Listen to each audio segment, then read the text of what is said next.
Good morning, and welcome back to the Vitality Project. I'm Dr. Bob.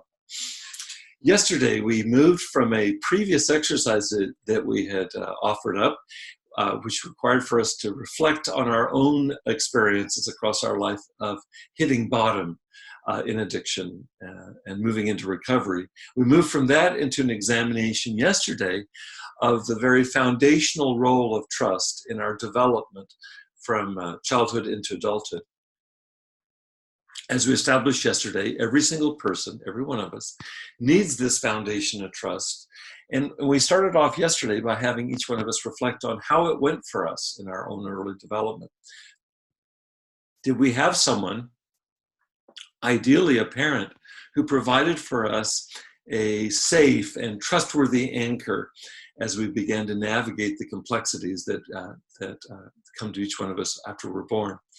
Today, what I'd like to do is expand even further on this central topic of trust and how it affects us across our lives. And as I mentioned yesterday, just when I signed off, I plan to tie this topic of emotional trust directly to addiction and recovery once we have the groundwork in place.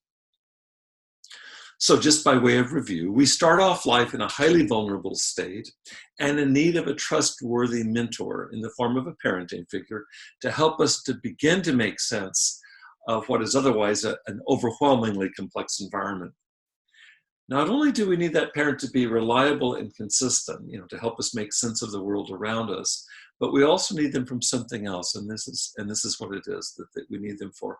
We need them to help us learn how to trust ourselves. Now, how does this work? When a parent looks into the eyes of his or her child and communicates a fundamental confidence in that child's capabilities, something really important happens. That parent transmits to the child that he or she, the child, is worthy of trust, is worthy of confidence, is worthy of becoming self-sufficient and an agent in the world. I like how one psychologist puts it. He said this: each of us wants to be the gleam in our mother's eyes.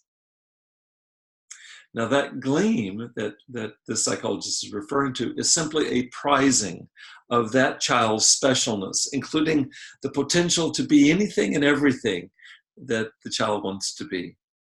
Now, I want you to ask yourself this question today. How did this experience go for you in your own memory, your own recollection of your own childhood? Were you seen, really seen, through these eyes of trust? And if not, how were you seen and how were you responded to? Come back tomorrow as we continue our exploration of trust and how that ties into our developing a sense of self well into adulthood. Thanks for joining me today. I hope you have a good day.